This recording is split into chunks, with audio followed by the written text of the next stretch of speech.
Well, good morning, everyone. How is your Tuesday morning thus far? I hope that everyone had a good night's sleep and is enjoying. Well, good morning, Alex. How are you, sir? Well, I'm doing pretty darn well. Trying to get my cameras positioned here properly. Let's see here. I think we've got that there. All right. Okay, so let's see here. So we're going to have a special guest today, everybody. Yes, we are. Logic and Liberty. She is going to be joining us probably around the 9:15 mark. Lots to discuss today. Lots of things going on, as every day it seems like right now. Just is it's kind of cool. There's no shortage of things to talk about. That's for sure. Hey, Hits is over here on YouTube. What's that, Alex? You there, Alex? I'm here. Oh, what'd you say? I said TikTok's not playing nice today. Oh, is that what's going on? It's all right. We got this. Yes, Liberty and Logic going to join us probably here in about 10 or 15 minutes. Yep. I'm going to switch over real quick and send her a message just so she knows. Okay, sounds good. All right here. Well, let's say some good mornings. Hits is over here over on YouTube. Good morning, Hitesh. David Morales. Good morning, David, on YouTube as well. Let's see who we've got piling in over here on TikTok. Let's see. Lord Bullion is here. Good morning, Lord. Joy. Good morning, Joy. Sherry from East Tennessee. Nut, grand rising to you as well. Marianne Thompson, 447. Good morning, Marianne. Boogie B is here. Good morning, Boogie. Crane Guy. Good morning, Crane Guy. Lee, Valerie James, Chris Romano. Good morning, Chris. Rick Sr., good morning to you as well. Larry, 43442. Hey, Hits is over here on TikTok as well. Oh, he's getting a double dose today. Excellent. High Vibes is here. Yes, the military is stepping. That's true. Diana, Tony Grouden is here. Good morning, Diana. Kevin Kiesler, Wendy, PJ Party Peggy is here. Andrea Lynn. Well, look at this. Everybody's piling in. Just love it. Benji, 1959. Big Ben is here. Hokey Gigi as well. Welcome in, everybody. Welcome in. All right, so let's see here, Alex. I did hear from James this morning, and he will not be joining us. I saw that. Some kind of an excuse about corn harvesting or some other BS. I don't know what it is. I find it pretty coincidental that, XRP has tanked like 6% and conveniently he can't be here today. Exactly, and I hope he's listening to this because we are just going to razz him about it. Oh, my gosh. Oh, Crane Guy said, keep Alex in line, Sam. Come on now, are you kidding me? You really think that's possible? Not a chance. Well, look who we have this morning. Good morning, Dave. Good morning, guys. What's up? Well, are you bouncing around today, or are you at home? I'm at home. We had 1.1 inches of rain last night, so we're off for 24 or so. Oh, wow. That's a lot. Yep. Yes, we'll take it. Well, I'm glad that you're here. We'll take the rain and get you on the show. I love that. Lady Laffy Rocks is here. Good morning, Laffy. And Cass is here as well. Good morning, Cass. All right, so let's see. Let's do some let's do some indices, Alex. What do you Sure. I'm a little slow on the draw this morning. That's all right. I've got my coffee here. I was going to say, have another cup of coffee, Sam. Oh, it's right here, believe me. Welcome in, everybody. It is October 7th, 2025, Super Tuesday. We got the S&P 500 down 30 points to 6,710. The Dow Industrial is down 191 points to 46,503. The NASDAQ is down 150 to 22,791. But we know when the stock market goes down, what goes up. This morning, gold broke the $4,000 mark, went up to, I think, 408. It has since retracted about $14, $15. We're sitting at $3,990 per ounce. Wow. The fact that we broke the 4,000 mark, I think I'm going to get to have 2 steaks this year, John Gwynn. Yeah, exactly. But, silver has also retracted by a quarter. We're down to $48.58. Also retracting, it looks like the crypto indices have somewhat retracted. Bitcoin is down 2.9% to $121,702 per token. XRP is down 5% to $2.89. Solana down 5% to 223. Cardano down 5% to 83 cents. Sui down 5% to $3.49. And XLM Stellar Lumens down 6% to 39 cents. HBAR down 5% to 22 cents. Looking at today's drops, there's a bunch of them that are in all caps, the ones that I thought were relevant. Only the illusion of democracy, only the illusion of for the people. For the first time in a long time, our POTUS stands with and for the people. All assets deployed. Boy, isn't that the truth? Could not be more precise given everything that's going on right now. My goodness. Pretty crazy. Oh, right. Yeah, it is. It is crazy. Traveler's here. Good morning, Traveler, and thank you for the sunglasses. John Gwynn just showed up. Good morning, John. Tanya Moonshaber. Oh, and John, Alex was razzing you about the steak bet you guys may or may not have, just so you know. Let's see. Mary Lee's Brown is here. AJM CSJ. Brian is here. Good morning, Brian. Cindy Hayden. Scotty Too Hottie. Oh, I like the 3D glasses. Look at that. And popcorn. Boy, don't we need popcorn at this point in time? Isn't that the truth? Cases and cases of it. Exactly. Yes, Brian, I see the squirrels. Uh-huh. All right, Dave, do you have a report today? Dave? I do. Oh, okay. There we go. Welcome in, guys, on this beautiful Tuesday, correct? I have no idea what day it is anymore. I've been in a combine way too long. So corn is down 1 to 2. Soybeans are mixed across the board between new crop and old crop. Wheat is down 3 to 4. Cattle is up 0.1%, and hogs are down 0.4%. The USDA has made a decision on a new location for the USDA hub, and it'll be in Fort Collins, Colorado.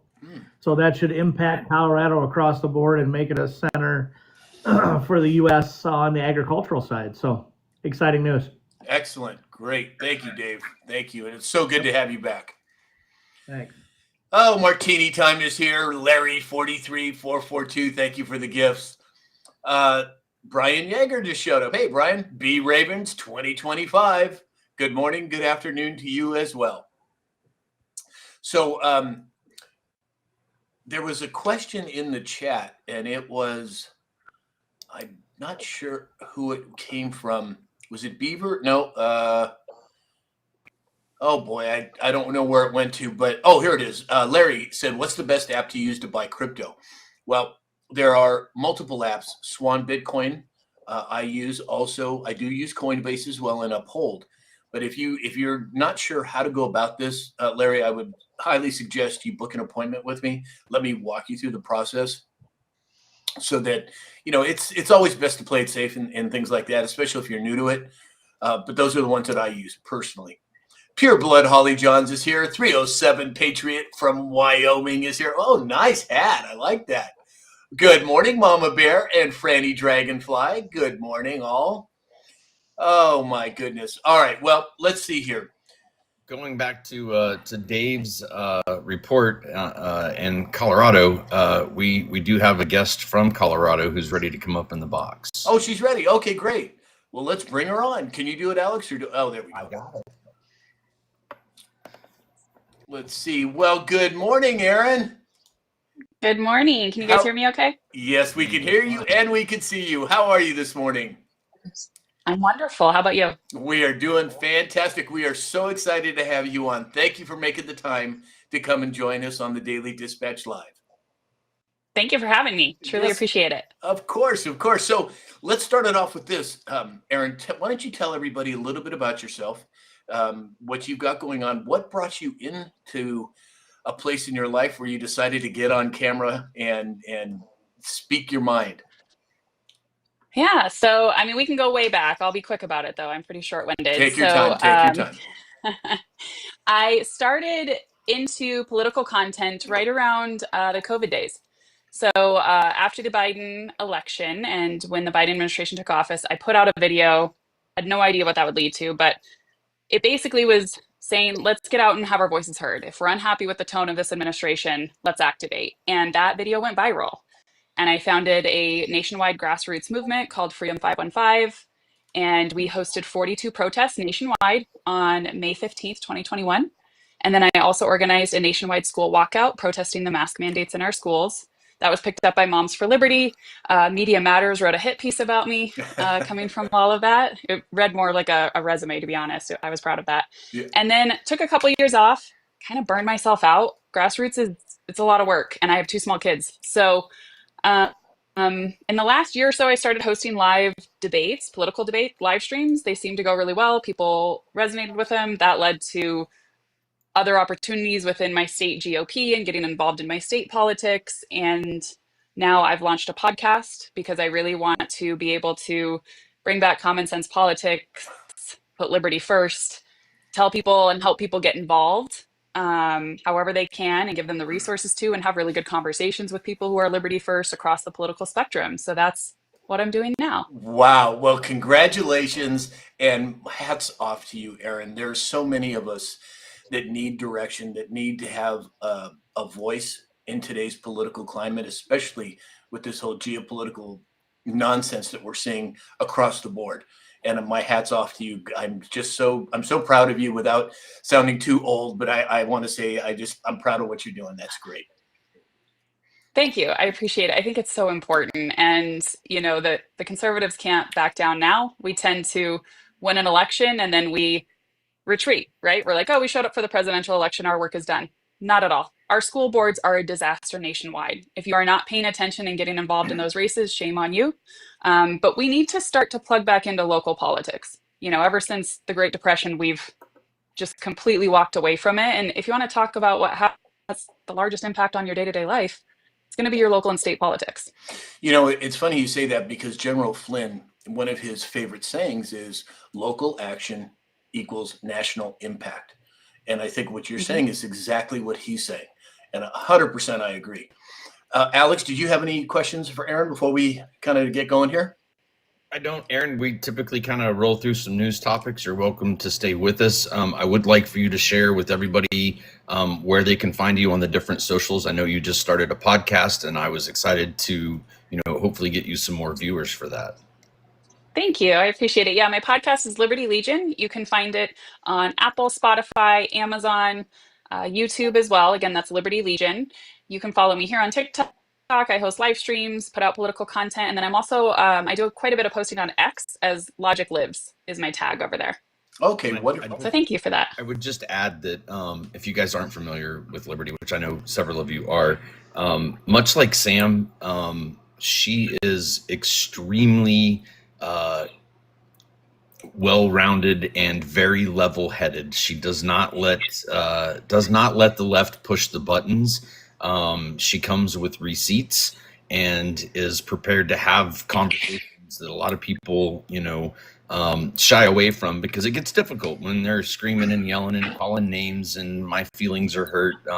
You do an amazing job. I've followed you for quite a long time. As you know, we've seen each other in boxes here and there. But you absolutely deserve all the accolades for keeping a level head and bringing receipts. It's refreshing and it's great. And I think your podcast is going to be awesome. Thank you. I appreciate that. Thank you. And also Erin, Boone Cutler, who wrote the book Fifth Generation Warfare with General Flynn, one of his, God rest his soul, he's no longer with us, but one of his favorite sayings was protect your mind and control your emotions. And I find that as a very good basis for me. I've had, well, as you can imagine, the amount of, I don't want to call it hate mail, but questionable Attack. interaction. Yeah, exactly. With whether it's on lives or whether it's on interviews I've done and what have you, that will serve you well going forward. That calm, leaving space for a pause is how I call it, is so important. And again, my hat's off to you for being able to utilize that, especially at your young age. I mean, my goodness, you're just a baby compared to me. I think that's wonderful. Thank you. Yeah, I think if you truly want to reach people, the best way to do it, and it's a lot, it was Charlie Kirk's approach, right? Remain calm, come with the truth and factual information, and engage in an actual conversation, and be open to the idea that they might be able to prove you wrong, because that's good faith, and that's the only way that these discussions and these interactions are going to be productive. You can let them crash out, and they're the ones who just need to stay at the kids' table. That's fine; they can be over at the kids' table. But let's us adults have conversations that could benefit this country and those listening. You know, it's funny you say that because I was invited onto a podcast live on TikTok not too long ago. And I kept saying, no, I don't want to do it. I don't want to do it. Finally, I talked to the person who hosted it. And I said, okay, I'll do it under two conditions. And this was a Palestinian geared channel. I said, as long as, number one, it's a discussion, not a debate. And number two, that if it gets out of control and screaming and yelling and profanities are being used, I'm out. I'm just going to exit the show. So I get on the show, and the very first thing across the screen was Sam Shalhoub debates so-and-so. And I'm thinking, oh my gosh, right? So that was bad enough. And then the person that I was supposed to have the discussion with came on, and he comes on the screen, and he's got a Palestinian flag as a headband. So I'm thinking, okay, they're dropping me in the wood chipper here, right? But I practiced the principles that we just talked about.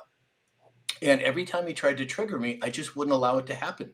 I would come back and talk to him about facts, my perspectives, his perspectives. And it was really interesting because the support for him in the beginning was 10-1 what I was, right? By the end of the show, and this is a Palestinian channel, I had 1,000 times, literally, more coins than he did. And at the end, when he was finally trying to trigger me even more, I stopped and I complimented him. I said, I'm so glad that you are so passionate about what you believe in. My hat's off to you. I think that's a character trait that will serve you well in life. And he had nowhere to go. So he ultimately just thanked me, and we ended the podcast. But I'm with you 100%. I think you're right on target with that. Love that. Okay. Oh boy, we got a lot of people piling in here. I'm going to tell everybody up front right now, I'm not going to be able to keep up on the chat today. It's just packed already. Lace and Steele's here. Martin's WB is here. Welcome in, everybody. And if I've missed you on the chat, my apologies. It's not intentional. All right. Well, let's jump into a couple of stories and kind of let's get some of your perspective on it, Aaron. So Pete Hegseth has ordered the call-up and federalization of over 400 airmen and soldiers with the Texas National Guard to perform federal protection missions where needed, including in the cities of Portland and Chicago. Now, this is, a highly debated portion of what's going on in the geopolitical range right now, but I personally believe that there is a reason for a lot of this to take place. What's your perspective on it, Aaron? I'm just curious what you think. This is the conflicting one for me because I'm very much small. And speak freely, whatever you want to say. You can disagree with us. That's okay. Yeah. So I think it's a slippery slope. I'm always going to advocate for state sovereignty. I think it's vital.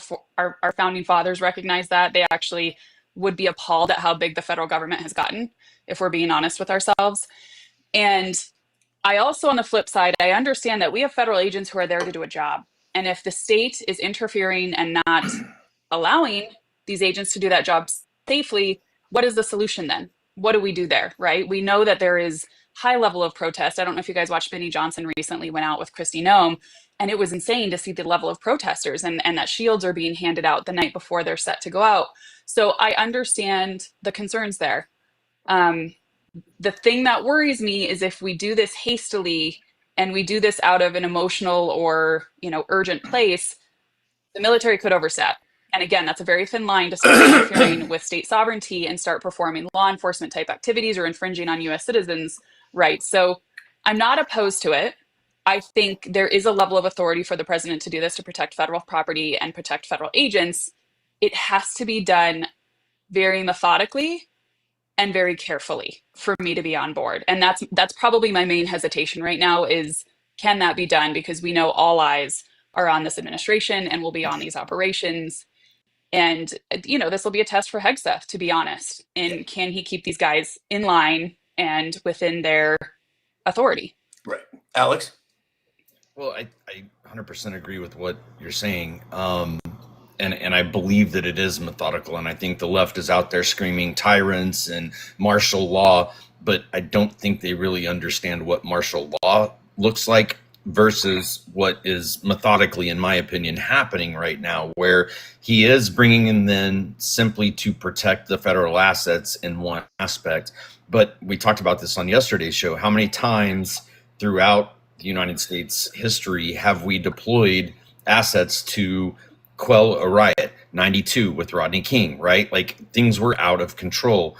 And I think that it is a preventative measure to have them in place to protect the federal buildings, so that if the plan, which I think we all know the plan is, for us to have more 2020 like happenings, peaceful protests, they're already in place, and it's I think a deterrent. And I'm with you that I think that they need to very methodically stick to what is outlined in the Constitution. But at the same time, it's important to me that the rule of law is established and upheld, and we can't have the summer of love 2020 all over again. Dave? Yeah, I agree. Initially, it's set up for 60 days. Obviously, it's probably going to be longer, and I think you're right, Alex. I think they're put in place to stop a major push on the lovely riots that we had in 2020. So I think that's the main reason. And I'm happy to bring up that photo again of the peaceful riot in 2020. Right, exactly. Well, again, go ahead, Aaron. I just want to add one quick thing. I do think the left and these Democratic leaders should take responsibility for the fact that they are encouraging insane violence against ICE agents. They are encouraging doxing. They are encouraging putting their families at risk. It is abhorrent, disgusting behavior. I also wish Hollywood would shut up from their ivory towers. They're not helping the situation. So, let's be honest with ourselves. They need to lower the temperature as well. If they don't want this happening in their cities, how about you provide information and you lower the temperature on your side of the yard, please? Yep. Yeah, and don't put apps out so you can go find them. Yeah, exactly.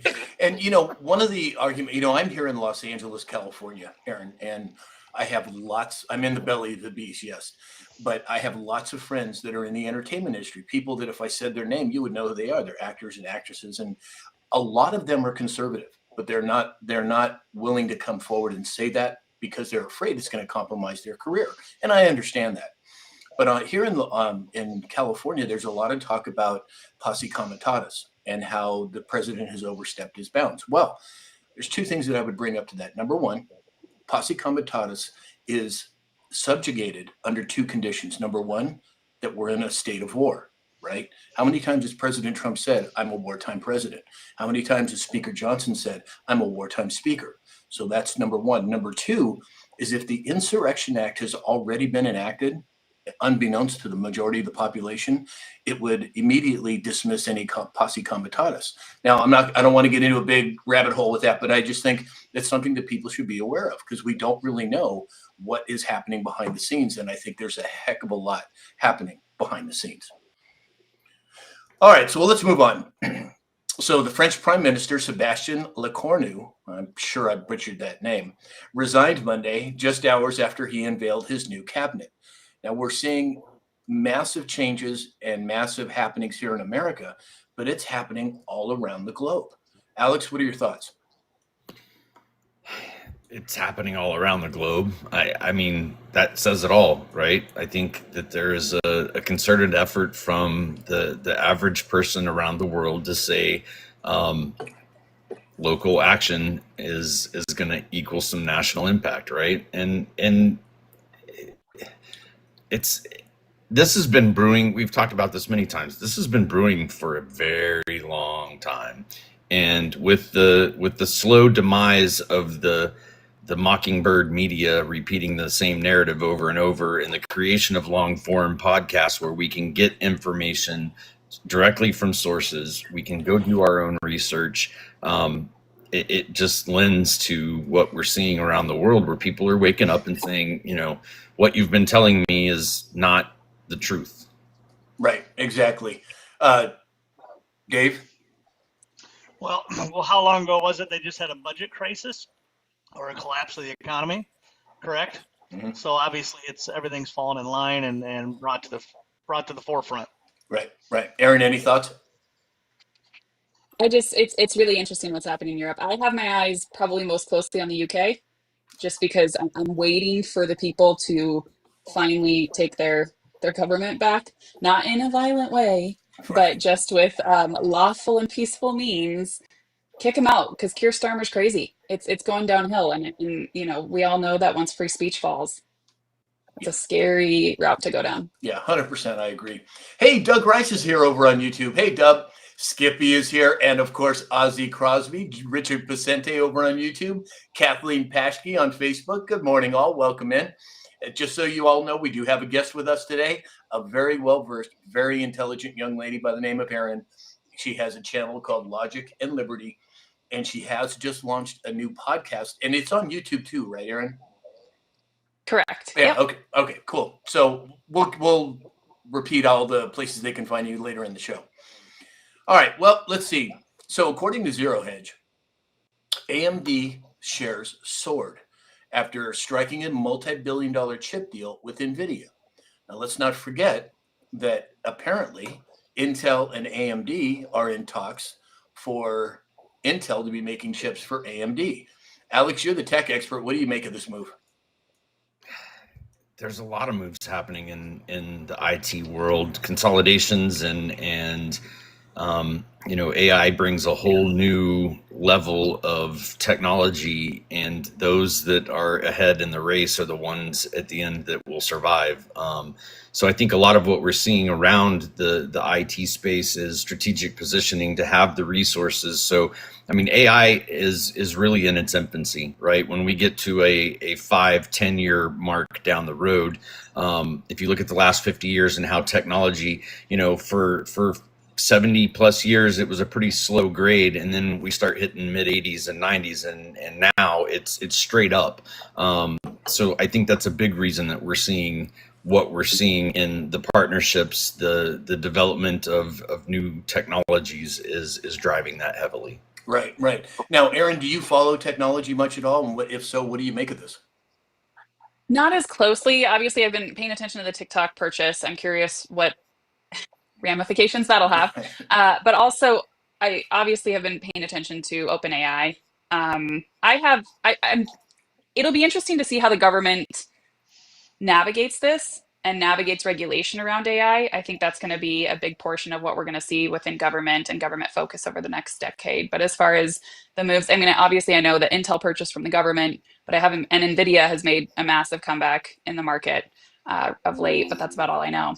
Well, it's interesting. You mentioned the takeover of TikTok, and I have my own theory over that. I've been on TikTok now coming up on 3 years, right? In the first 2 years, I got videos taken down. I got warnings. I got strikes. It was just constant, right? But ever since President Trump came on the platform, all of that has changed. All of it. Every time, other than one time, every time I've had a violation and I filed an appeal, it's been granted every single time. And now you have J.D. Vance on here. You have General Flynn on here. I personally think that TikTok's already been taken over, and I think they just haven't released it to the public yet because it's been a dramatic change in the last year. Dave, what are your thoughts? Well, it's interesting. multiple companies, and Intel is brought into the narrative. Obviously, they're up 89.37% over the last 6 months. So they're going somewhere, and we're part owners. Yeah, exactly. So congratulations to everybody. Sovereign Wealth Fund, here we come. Exactly. Hey, look who just showed up. It's 03 USMC Sarge. Sarge, haven't seen you in a while, brother. Glad you could make it. Scratch 65 and LSE3 are here as well. Welcome in, everybody. You made it for a good show today, I'll tell you that. Oh, and Lisa Maria's here. I didn't think Lisa was going to make it today. Lisa's one of our, I should say, our superstar moderator on the channel. And I didn't think she was going to make it today, but it looks like she's here. And Towie Bixby as well. I think Interstate's watching from the track. Yeah, I know, James. Come on, man. James is a usual panel member with us here, but he's in the middle of doing some harvesting at the crops in Minnesota. So I didn't think he was going to make it on here, but he's lurking in the background. We see you, James. You can't hide, brother. We are so on to you. All right, well, let's move on. So Saudi Arabia, Russia, and 6 other members of OPEC Plus are going to raise production quotas by 137,000 barrels per day in November.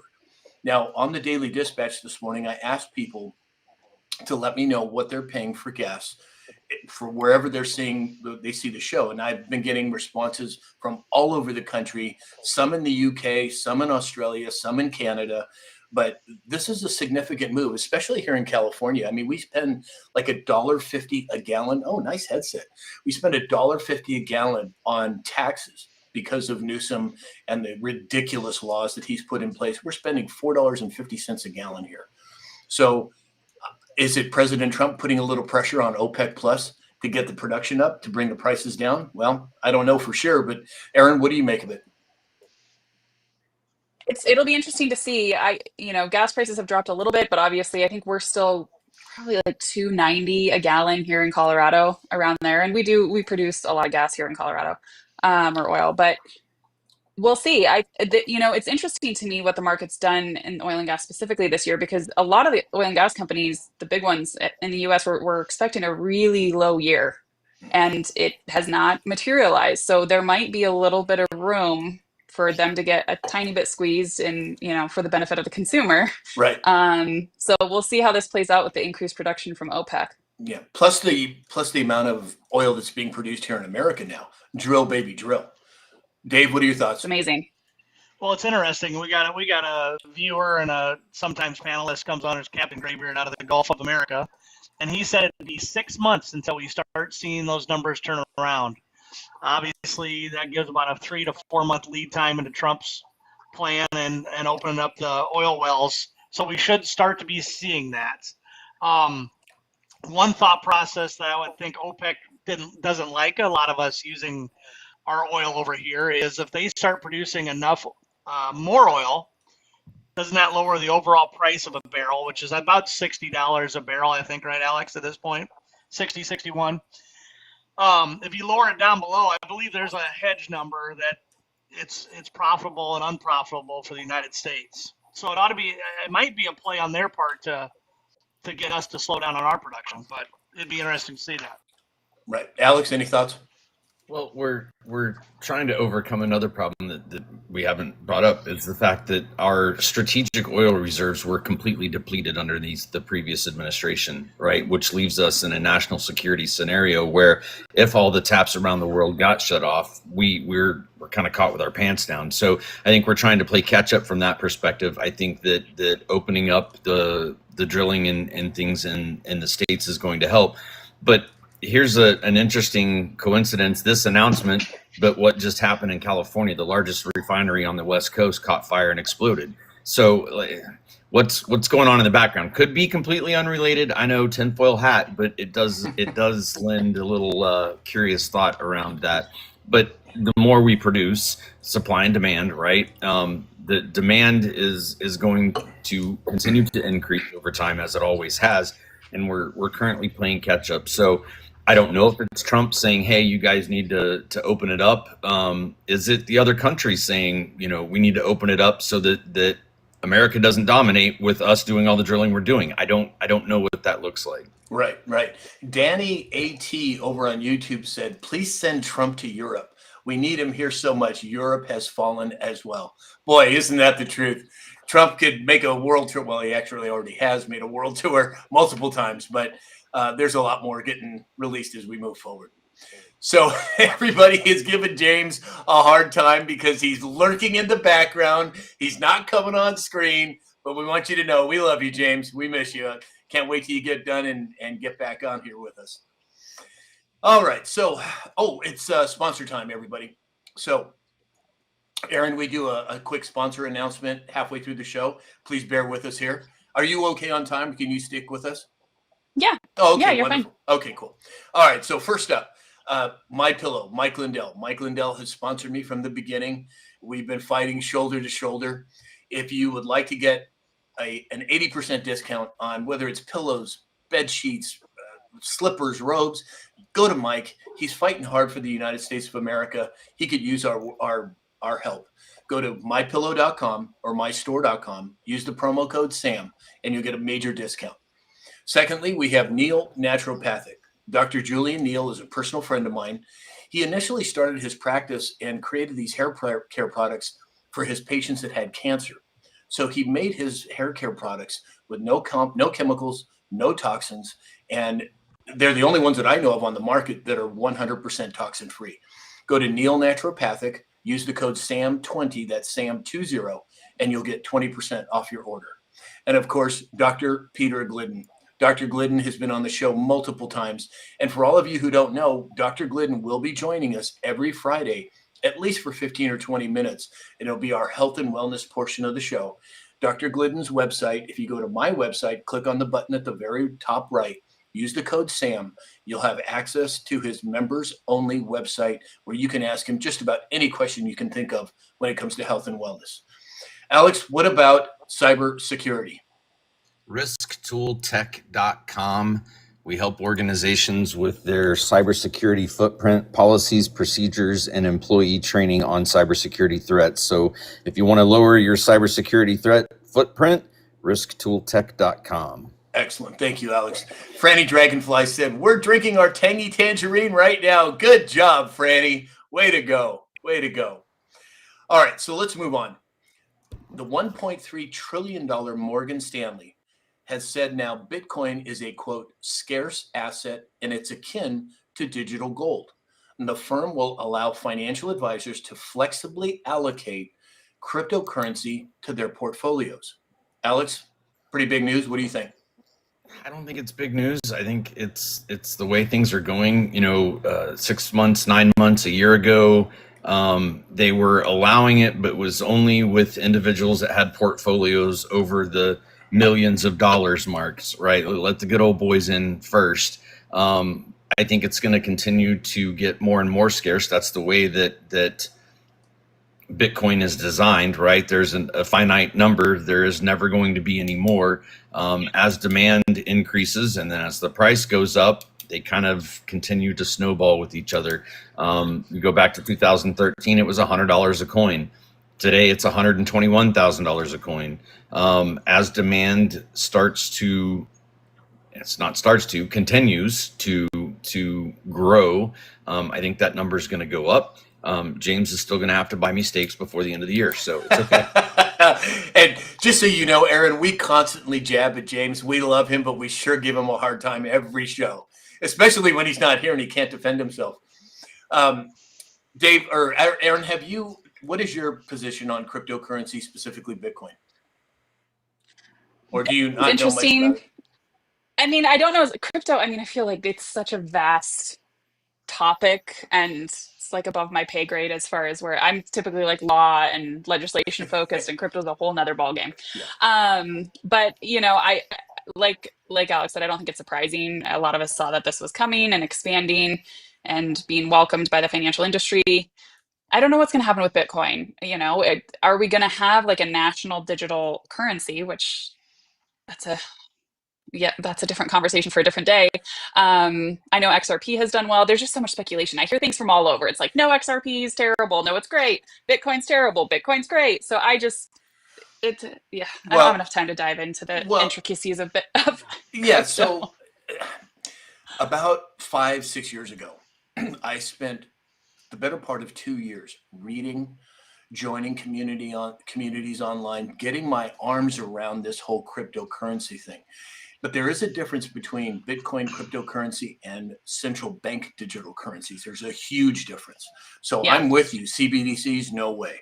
Bitcoin Mm-mm. and the majority of the cryptocurrencies I'm a proponent of because of the amount of time that I've spent to understand it and to research it. But I think you're right. We do have to be careful. We have to keep our eyes open when it comes to the CBDC. I don't think they have the technology to pull it off anyway. And the central banks, in my opinion, are done for the most part now anyway. But again, we'll have to wait and see how it plays out. Dave, any thoughts? Well, it's amazing, isn't it? Every week we talk about somebody else advising or taking up crypto because they don't have a choice. They have to do it to keep their feet in the water or on the sand and prepare. But they're already advocating 2 to 4% of crypto for each person, for all their clients, which is crazy. Right. You go from feast to famine. So they're diving in and they're going hard. Yeah, exactly. They realize the gold mine of fees that they can collect by allowing this into people's portfolios. They can't ignore it anymore. They ignored it for a long time, right? We've talked about the cycle. First, you trash it, you talk crap about it. Oh, it's for criminals, it's for this, it's for that, it's terrible, it's fake, it's bogus. Well, now we're gonna legislate it. We're gonna tie them up in lawsuits, and then we're going to adopt it. And I think the adoption phase more and more over at least the next probably 3 years, 5 years, is really taking off. And that's going to drive prices. And we've talked about not just crypto, but blockchain technology and how your mortgage, your house, your title, your cars, your registrations, all of the things that we're doing are going to end up on the blockchain. So it would behoove everyone to start to understand the technology because it's not going anywhere. Right. And right on the heels of that, you had yesterday the CEO of Open Door. His name is Kaz Najatian. I'm not sure if I pronounced that correctly, but he says they're going to enable buying and using Bitcoin and crypto to buy homes. It's a natural progression. I think, as Alex was just saying, it's a natural progression of what's going to happen with the digital market. Alex, any comments on Open Door?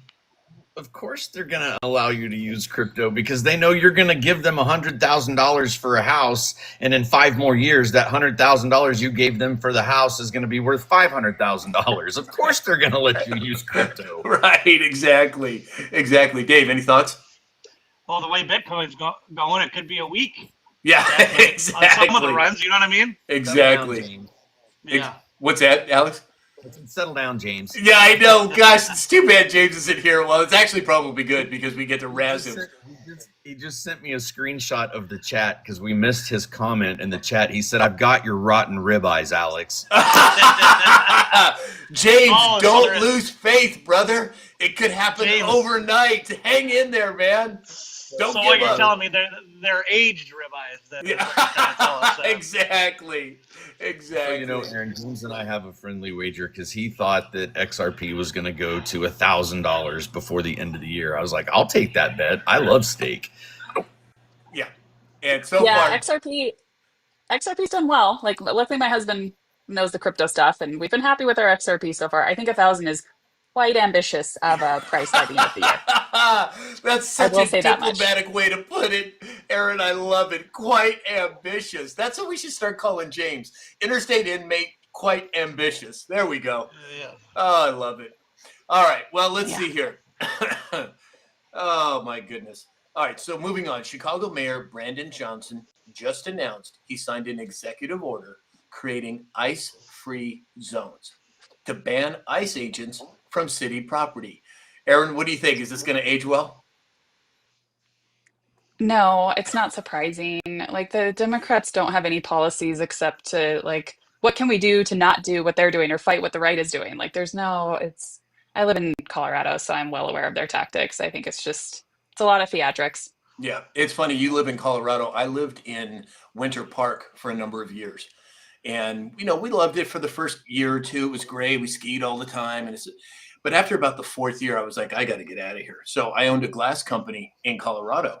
It was called Glass Doctor. So I opened a second office in Denver proper and moved the family down to Highlands Ranch. and it was wonderful. It's it's beautiful there, right? But coming from LA, man, it's just a little small for me. I felt a little claustrophobic, but what a beautiful place to live. Absolutely. So, and because I spent a number of years there, I know what you're talking about, especially up north.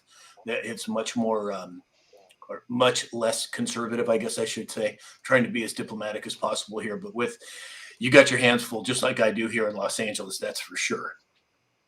Sure do. Alex, any thoughts on Mayor Brandon Johnson? Well, it's the same play, like she said, it's the same playbook, right? I'm going to come out because I have a big microphone and I'm going to say, oh, this is not okay. And I'm going to do this and I'm going to do that. And then guess what? It makes its way up to the Supreme Court and they smack him on the back of the hand and say, no, you don't. And we get back to the rule of law. Yeah, 100%. Dave? Yeah, I got something on that. For sure. What? I can't see it. Wait, are you showing us something? It's the audio. Oh, it's the audio. I'm like, oh, wait, what is it, Dave? I can't see it. I got you. Does anybody remember the ice trucks that he put out there from stopping them coming into the city? Yeah. Didn't hear anything about that, did we? Yeah, here we go. There we go. Yeah. Audio and audio. All right, so moving on. Steak and Shake. Interesting. They said their flag installations have begun at the Steak and Shake restaurants. Every Steak and Shake is getting the tallest and biggest American flag the local governments will allow. Steak and Shake proudly supports American values and traditions. Now, also, Steak and Shake accepts Bitcoin for purchases. What do you make of it, Dave? It's exciting to hear. Obviously, they're getting behind the United States and rolling with the way it's going for sure. So Yep. Good to hear. Yep. Aaron, any thoughts? Yeah, it's just exciting. I think we're seeing a new era. I think we're coming out of the dark stages of, allowing the wackadoodle-dees on the left to shame us into being ashamed to be American and being ashamed to love our country. So we're going to come out of the woodwork and hopefully more will join them in just being proud to be Americans. Right. And let's not forget Look what's changed. Look what's changed in 10 months. 10 months. Yeah. Let's not forget about Bud Light and Target with their rainbow flags and Cracker Barrel remove. I mean, come on. Netflix. And Netflix there you is go. the hot one right now. Eggs. Oh, yeah, they are on the burner. I love to see it. Absolutely. 100%. Alex? Why? How did we get to where we are, though, right? Because in a lot of the suburban schools and blue schools, my neighbor across the road, I live in the middle of nowhere. Everybody knows, literally the town that is 3 miles up the road has a population of 60 people. It's kind of like Winter Park up in Colorado. Well, the Pledge of Allegiance is still how they start the classes around here. Is that true in the other classrooms around the country?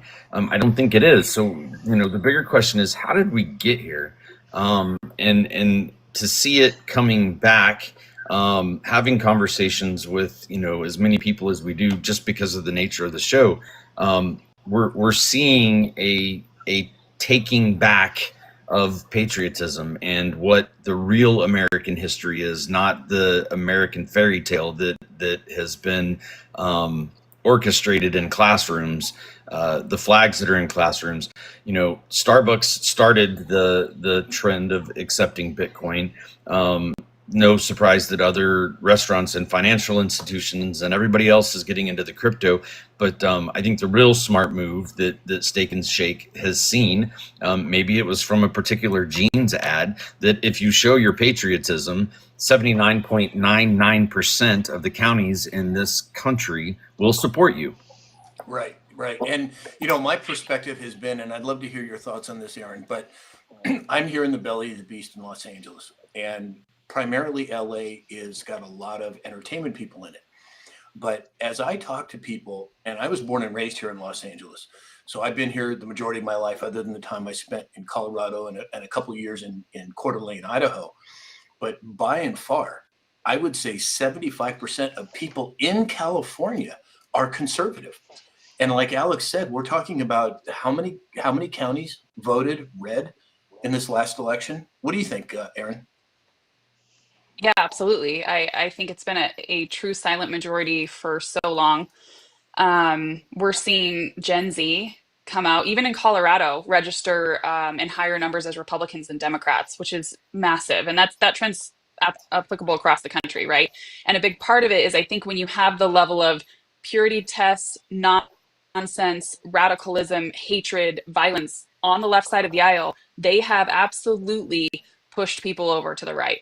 And what I hope continues for the conservative side is that we continue to be an umbrella of diverse thought. We're not going to agree on everything, nor should we, and have real conversations, but also ensure that we have common sense policies, that we focus on the Constitution and liberty. And I don't think that's really a losing solution. I also believe that Charlie Kirk's death pushed a lot of people to the point where they're like, I'm not going to be quiet about it anymore. I'm not going to be scared into hiding my political beliefs and my ideology. And let's have conversations, but let's quit being ashamed for what we believe in, when truly we want the best for this country, and we believe in liberty, and we believe in capitalism, and what has made this country the most prosperous in human history. Like, why is that a bad thing? Right, 100%. I agree. Mainly because the mainstream media was hijacked quite some time ago. Like Alex said earlier, Project Mockingbird. Dave? Well, it's amazing, and I think we've all dealt with it. The liberal friends that we have lost, it's sad they couldn't handle the conversation and see where we're going. But I've gained 10 times conservative on the other side, so across the board. Right. And now that you bring that up, Dave, that's the thing. What I have found in my experience with people that have a different opinion than me, if they don't really understand why they believe what they believe, they will lash out. They will become emotional, or they'll shut down, or, it could be any number of responses. But the people that have a basic understanding of why they believe what they believe, they're willing to enter in discourse and to talk and to discuss things. And I think that's where we need to go. We need to have conversations in a level-headed, positive, respectful manner.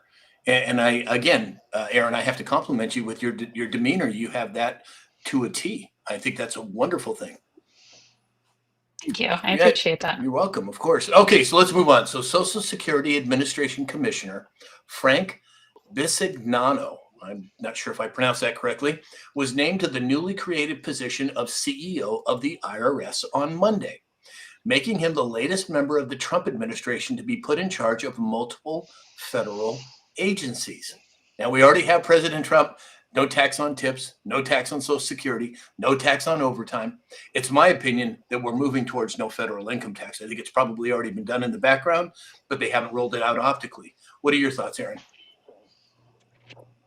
I mean, I'm relieved. I hope we get some sane people at the heads of these agencies, because for so long we just haven't. And, unfortunately, we did hand over a lot of our power to these federal agencies, and they have a massive impact on us. And so if they have that high level of authority, I hope we have people who are on board and understand that the federal government should not be as large and authoritarian leaning as they have been under Democrats. So hopefully it's a good indication as to where we're headed.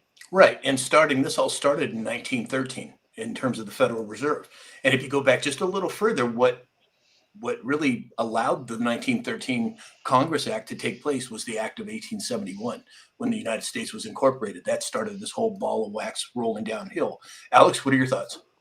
Well, you took us to the root, right? Look at what happened to install the third iteration of a centralized banking system and control of our monetary policy and money. It's a debtor fiat, never get out of the hole scenario. And every time that it's come close to collapse, what happens? We have some sort of conflict around the world, because war is money, and Ford, was building the motors that were going in Germany's tanks. It's the same playbook, and we're awake to the playbook now. It has to be a point where we get back to, like Aaron said, the constitutional way of doing things, giving power back to the states. Look at Ron DeSantis. When you buy a home, it shouldn't be taxed into oblivion, and then your children taxed when you pass. It's your property, right? Taxation without representation has gone on for way too long. And what happens when the IRS is restructured and reconfigured to be the external revenue service, processing tariffs, processing the money from the sovereign wealth fund so that it can distribute that wealth back out to its citizens. That's a whole new world, folks. That's a whole new world. 100% I agree. Dave? Yeah, I feel it's coming with the Federal Reserve only dropping interest rates by 1/4%, kicking that can down the road. I think it's coming up here again too, October, right? Alex, I believe 16th or something. Yeah. Yeah. Sound right? 15th or 28th or something like that. Yeah. Yeah. So if they leave it alone or drop it again, obviously I believe it's going to go to the wayside and the Federal Reserve will be no longer. Right. Exactly. Before we get to the last story, I want to give some honorable mentions. Benji 1959, Larry 43442, Traveler, Franny Dragonfly, Mega Dave, LSE3, Crystal Zeski, Martini Time, Elijah, Wendy, Mary Lee's Brown, Martin's WB, Scratch 65, Brian, Deb M, Nurse, Wendy J, John Gwynn, and the list goes on. Thank you all for the gifts. It is truly appreciated. Okay, last story of the day. President Trump was being asked some questions in the Oval Office yesterday, and they asked him specifically about the Insurrection Act and whether or not he was going to implement it. And his response was, if I have to, I will. Aaron, what are your thoughts? I mean, I think it goes back to what I said earlier, is it'd be nice if these Democrat-led cities got their poop in a group here and toned down the attacks on ICE and comparing ICE to the Gestapo, which we saw a comment in your comments about that here. It's not productive. If you guys want to keep the federal government out of your backyard, allow them to do their job safely. That is the solution. Now, do I want the act abused? No.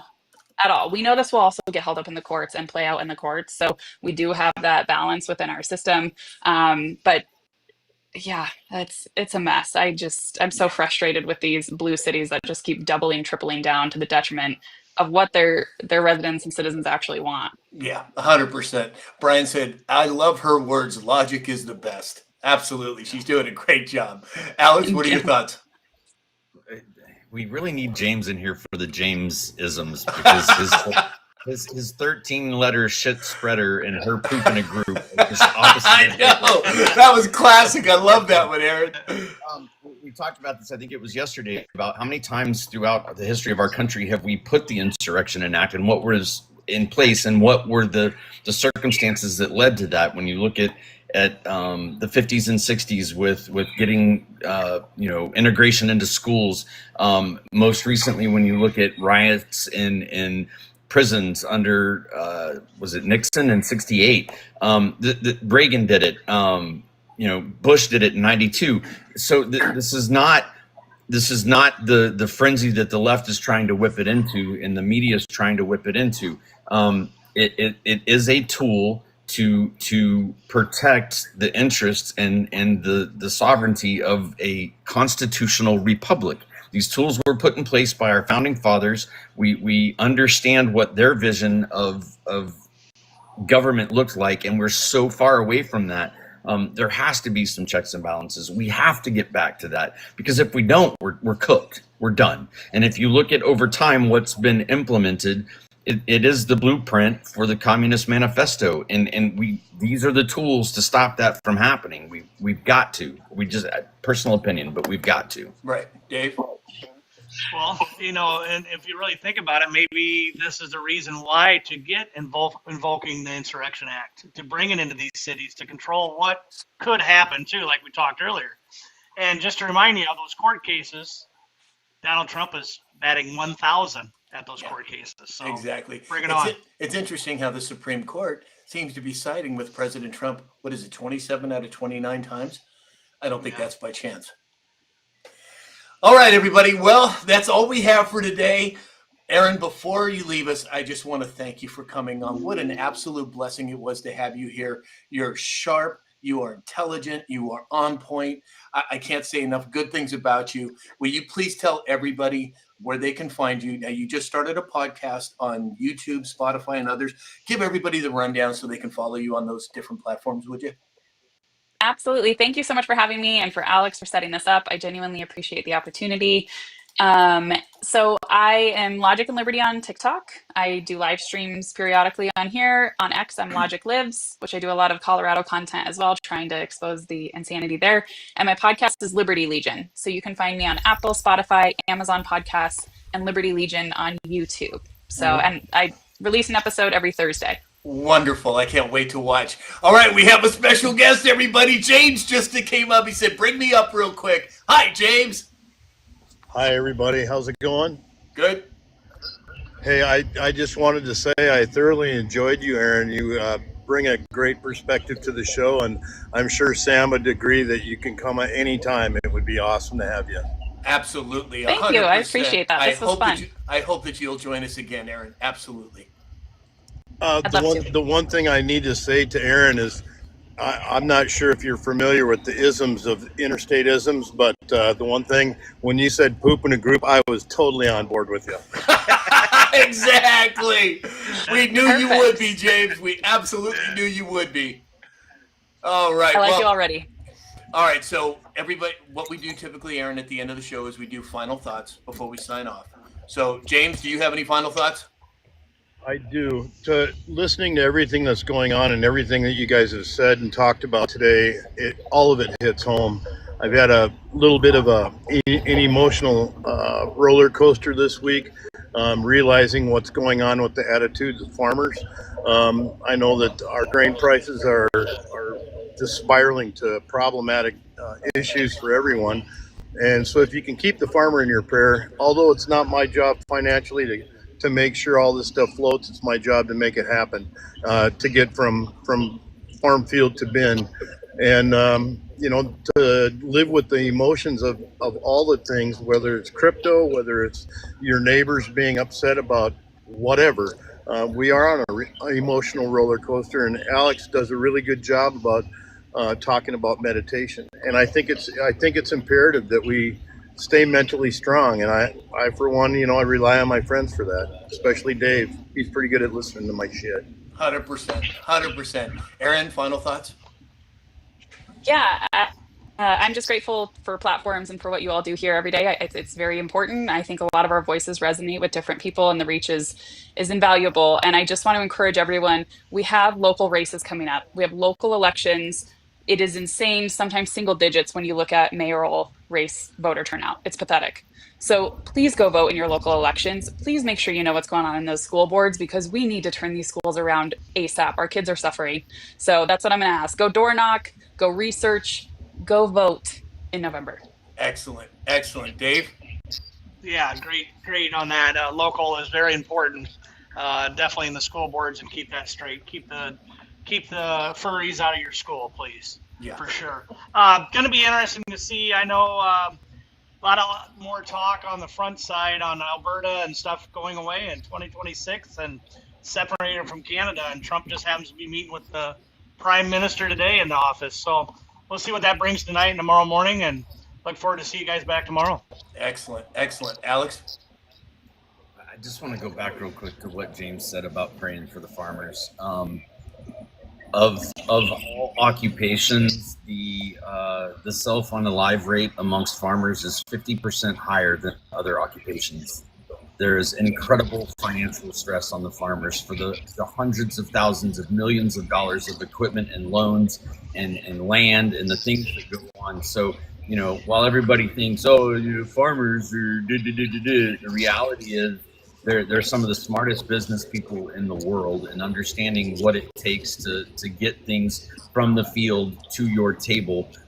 So absolutely a prayer for the farmers. Let's hope that this current administration continues to make things more profitable for them and the time that they spent, and can get them to a place where hopefully that number comes down. I say it at the end of every show, time is the one thing that we can't buy more of or create more of, so spend it wisely. It doesn't fall short on us that you spend an hour every day here with us, Monday through Friday. The comments, the messages, they don't go lost on us. And I appreciate the 4 panelists that are here, and Aaron, absolutely. I very much appreciate you taking the time to come over and share with us, and we will continue continue to promote your podcast and try to get some traffic, because I think your demeanor and your messages are something that this world desperately needs right now. Thank you. 100%. Thank you. Agree. Genuinely. 100%.